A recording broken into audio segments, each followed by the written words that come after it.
উন্মাদনা নিয়ে ফিরে এসে তোলপাড় করে দিয়েছে নেটফ্লিক্সের সেরা আবিষ্কার স্কুইড গেম। প্রথম মৌসুমের মতো দ্বিতীয় মৌসুমেও ঝড় তুলেছে সিরিজটি। দর্শকেরা হুমড়ি খেয়ে পড়ছেন সিরিজটি দেখার জন্য।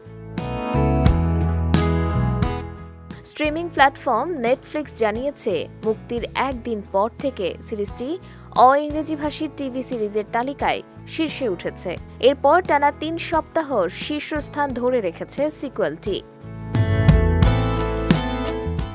২০২১ সালের কোরীয় সিরিজ স্কুইড গেম মুক্তির পর বিশ্বজুড়ে আলোচনার ঝড় উঠেছিল। এমি সহ বেশ কয়েকটি পুরস্কার বাগিয়েছিল সিরিজটি। একের পর এক রেকর্ড ভেঙেছিল। ৩ বছর অপেক্ষার পর ২০২৪ সালের ২৬ ডিসেম্বর স্কুইড গেম 2 মুক্তি পায়।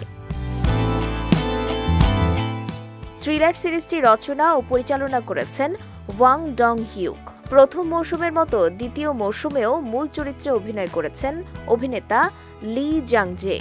তিনি ছাড়াও প্রথম মৌসুমের অনেকেই রয়েছেন। আই-এম-সি-ওয়ান, কাং হা-নেউল, লি জিন-উক, পার্ক গিউ-ইয়ং সহ আরও অনেককে দেখা গেছে এই সিরিজে। এর আগে ২০২৪ আগস্টে নেটফ্লিক্স জানিয়েছিল সিরিজটির তৃতীয় মৌসুমেরও কাজ চলছে।